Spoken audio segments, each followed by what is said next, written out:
Natapos ang ating last chapter sa Wisteria Wand and Sword, kung saan matagumpay na natalo ni Will si Julius gamit lang ang kanyang kamao.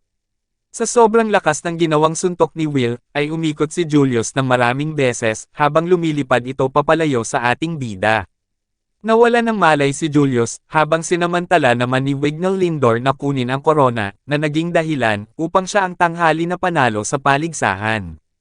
Ngayon atin nang simula ng susunod na chapter ng Wisteria Wand and Sword, at ito ay ang chapter 11.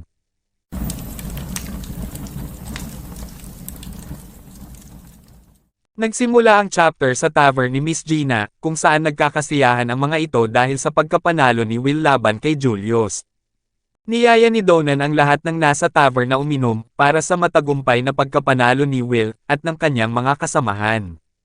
Habang nagkakasiyahan ang lahat, si Donan at ang kanyang mga kasamahan, ay nagpasalamat kay Will, dahil sa naturuan niya ng leksyon si Julius sa ginawa niyang panghahamak sa mga dwarves. Nagpasalamat din sina Miss Gina kay Colette, at napakagaling daw ng dalaga sa kanyang pinamalas sa Grand Magic Festival, habang si Professor Wertner naman, ay nagpasalamat sa mga dwarves sa kanilang ginawang pag-antabe kay Will. Tinanong ni Donan si Colette kung ang mga nasa taas ng tore ay kukunin si Will Surfort bilang isa sa mga kasapi nila. Sinaad ni Colette na syempre hindi lang kami nagkaroon ng mga kasamahan na nagkahiwalay ng landas, hindi din namin napanalunan ang kompetisyon mismo, kasalanan lahat ito ni Sion. Tinanong ni Rusty si Will kung nasaan na si Sion, habang sinabi naman nito na inimbitahan ko siya pero sabi niya na at bakit ako pupunta sa iyong party. Nilapitan ni Donan si Will at sinaad na ayos lang yan. Nanalo ka sa laban at nakakuha tayo ng tamang kapatawaran. Ipinakita si Julius Rinberg na naiinis dahil nasa kusina ito ng tavern at naghuhugas ng mga plato. Kasama din ni Julius ang kanyang dalawang kagrupo na naglilinis sa kusina.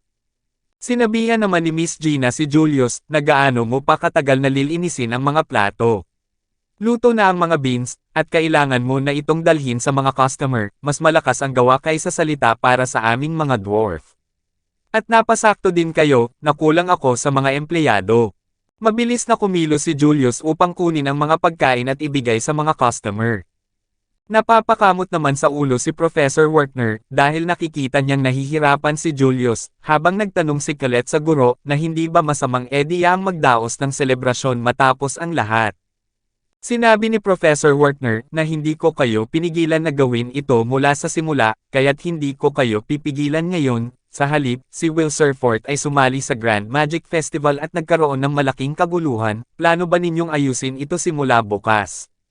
Sinabi naman ni Colette na hindi ba magbabago ang tingin ng lahat ng tao kay Will, matapos nilang makita ang kanyang kayang gawin.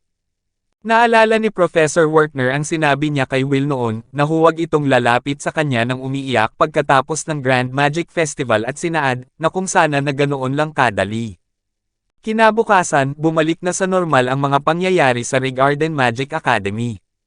May dalawang estudyante ang nag-uusap tungkol sa kanilang planong pumunta ng dungeon upang mag-training. Tinanong ng isa sa kanila na kung mayroon na ba itong nabuong grupo upang isama sa dungeon, habang sinabi naman ng isa na wala pa. Kung maaari lang sanang makabuo ako ng isang party kasama ang isa sa mga top 3 ng ating academy. Nakita nila si Colette na kasama si Will, at mabilis na nilapitan nila ito upang kausapin. Niyaya ng dalawang lalaki si Will na kung gusto ba niyang sumali sa kanila bukas na pumunta sa dungeon. Hindi naman inasahan ni Will na sasabihin ito ng dalawa sa kanya, habang patuloy namang nagsalita ang mga ito. Sinabi nila na ang ibig sabihin namin ay kahit papaano ay kinikilala namin ang iyong walang kwentang lakas. Kaya sumama ka sa amin sa dungeon. May bigla namang 3 pang estudyante ang lumapit din sa kanila at sinaad na hindi namin hahayaang maaga ninyo ang kalamangan sa amin. Gusto din nilang imbitahin si Will na sumama sa kanilang grupo, habang hindi naman nagpapatalo ang dalawa na masama si Will sa kanila. Habang nagkakagulo ang mga estudyante kay Will, ipinakita sina Sion, Wignall at Lihana na napadaan malapit sa kanila. Bigla namang napaisip si Colette na lahat ay gustong makasama si Will, pagkatapos niyang ipakita ang kakayahan niya sa Grand Magic Festival. Ito kaya ang gustong ipahiwatig ni Professor Wertner. Inawat ni Colette ang mga estudyanteng pinag-aagawan si Will at sinaad na inaasar ninyo si Will simula kanina pa. Medyo sobra na kayo. Tignan nyo, hindi na natutuwa si Will sa inyo. Bigla naman sumaya si Will at sinaad kay Colette na hindi ako makapaniwala sa mga nangyayari. Ito ba ang tinatawag nilang pakikipagkaibigan? Napaisip si Colette na hindi ito maganda dahil matagal nang hindi nangyayari ito sa kanya. Sinabi ng mga gustong makasama si Will na huwag kang humadlang Colette. Gusto mo lang na ikaw lang ang makasama niya. May humawak sa kamay ni Will na isang babae at sinabi na sama-sama tayong pumunta sa dungeon. Maghahati-hati tayo sa mga makukuha nating credits na kailangan natin sa isa't isa kaya't sumama ka sa amin. Inalis ni Colette ang kamay ni Will sa babae at sinaad na si Will at ako ay may plano ng gawin para bukas. Kami ay mamimili ng magkasama. Kinagabihan, si Colette ay nakahiga sa kanyang kama at iniisip ang kanyang sinabi kanina sa mga estudyante sa kanilang planong gagawin bukas ni Will habang namumula ang kanyang mga pisngi. Bigla namang pumasok ang kanyang roommate na nagngangalang Rose at sinabi na narinig ko na may date ka daw bukas. Mabilis naman sinagot ni Colette ito at sinabi na hindi daw date ang kanilang gagawing pamimili. Binigyan ni Rose ng isang mainit na inumin si Colette at sinaad na hindi na iyon importante. Ang mahalaga, dapat kang magpaganda para bukas. Mamimili kayo di ba? Sumang-ayon naman si Colette sa minungkahi ni Rose habang patuloy namang nagsalita ito at sinabi na kapag nagsuot ka ng cute na damit bukas, kahit na hindi yan totoong date, ay parang magmumukha na ding ganoon yun. Inilipat naman ang scene sa kwarto ni na Rusty at Will. Sinabi ni Rusty kay Will na walang klase bukas, kaya't pupunta ka na naman ba sa dungeon yan Will? Sinaad ni Will na magsa-shopping ako bukas habang napatanong si Rusty kung ano ang bibilhin niya. Naalala ni Will ang sinabi sa kanya ni Colette na ang pagte-training ay nasa paligid lang kaya unahin na natin ang pamimili ng mga gamit na kakailanganin natin. Sinabi ni Will kay Rusty na parang medyo napipilitin akong pumunta, ngunit talagang kailangan ko din namang bumili ng ilang bagay.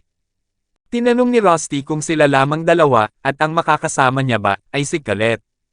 Sinaad ni Will na oo, nakita muna siya noon di ba? Kinabukasan, nasa lugar na si Colette kung saan sila magkikita ni Will. Nagsuot ito ng dress at ang kanyang buhok ay nakatali. Tinanong ni Colette ang kanyang sarili ng paulit-ulit na kung date ba ito. Bigla naman niyang napagdesisyonan sa kanyang sarili na gagawin na niya itong totoong date habang namumula ang kanyang pisngi. Dumating na si Will sa kanilang pinag-usapang lugar kasama ang kanyang pusa at binati si Colette ng magandang umaga.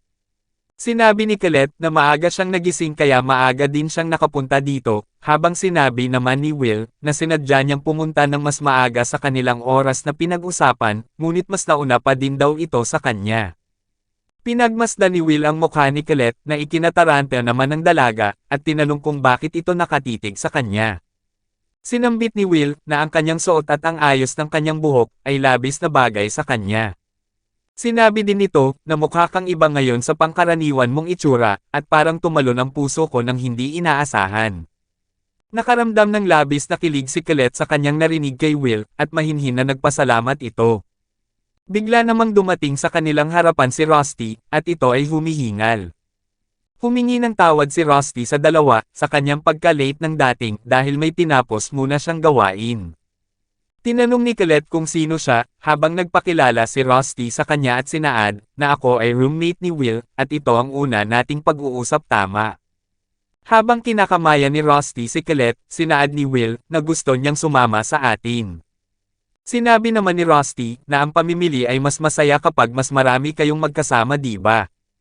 Hinawakan ni Rusty ang kamay ni Will at sinaad, na higit sa lahat, umalis na tayo, marami pang mga bagay na kailangang bilhin di ba? Nagulat si Colette sa ginawa ng dalawa, at napatanong sa sarili na bakit ang dalawang lalaking magkaibigan, ay naghahawakan ng kamay. Bigla namang humarap si Rusty kay Colette at dinilaan ito, na ikinabigla ng dalaga. Nakarating na ang tatlo sa shopping store. Ipinakita na mas may alam si Rusty sa mga kailangang bagay ni Will, na ikinalungkot at ikinabigla ulit ni Colette. Matapos mamili ng tatlo, ay nagpahinga sila sa labas at umupo. Napansin ni Will na parang malungkot si Colette at tinanong niya kung may hindi ba ito nagustuhan.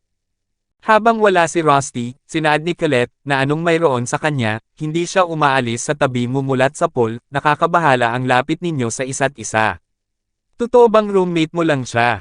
Napakaganda rin ng mukha niya. Baka isa talaga siyang babae, hindi ba? Sinabi ni Will, na anong sinasabi mo, Colette?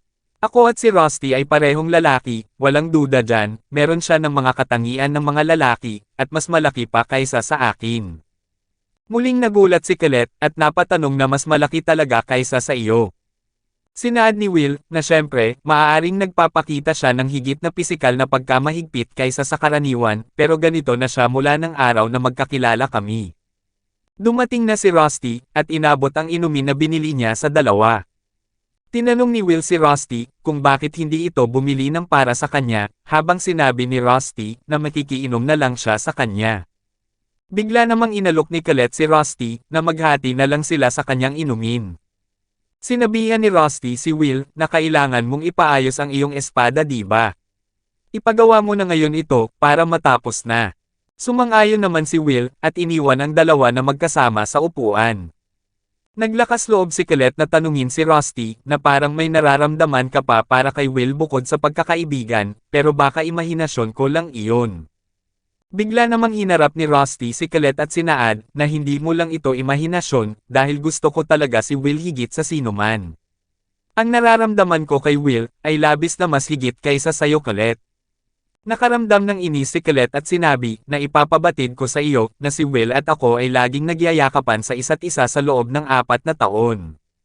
Sinambit naman ni Rusty, na alam ko iyon, Colette, pero hindi mo pa nakasabay maligo si Will, diba? Patuloy na nag-away ang dalawa, na para bang isang tigre, at isang dragon na naglalaban. Inilipat naman ang scene kay Will, kung saan sinabi nito sa kanyang pusa, na ang dalawa ay parang kumikilos ng kakaiba, na para bang hindi sila magkasundo. May bigla namang isang babae ang tumawag kay Will Surfort, at ito ay si Lihana Owenshouse. Hindi inasahan ni Will ang pagdating ni Lihana at sinabi nito sa kanyang sarili, na si Lihana Owenshouse ay kilala bilang Miss Perfect, dahil nakuha na niya ang lahat ng written, practical, at hands-on na credits. Siya ay isang tao na nakatayo ng mataas sa karamihan, kabaligtaran ng isang walang kakayahang tulad ko. Tinanong ni Will, kung ano ang maitutulong niya sa kanya, habang sinaad ni Lihana, na maaari ba silang mag-usap, at gusto din niyang sumama si Will sa kanya. Nagtungo ang dalawa sa isang napakalaking bahay, at pumasok sa isang silid ng magkasama. Nang nabuksan na ni Lihana ang pinto, ay tumambad ang 3 tao sa kanilang harapan. Ito ay sina Sion Alster, Wignell Lindor at Julius Rinberg na ikinagulat ni Will. Sinabi ni Lihana kay Will, na ang pinagsamang hands-on na pagsasanay, ay gaganapin sa huling bahagi ng huling taon sa akademya. Gusto kong bumuo ng grupo sa ating 5 narito para sa pagsalakay sa dungeon. Dito na natatapos ang Chapter 11 ng Wisteria Wand and Sword. Paki-like and follow naman po ng ating Facebook page, nasa description po yung link.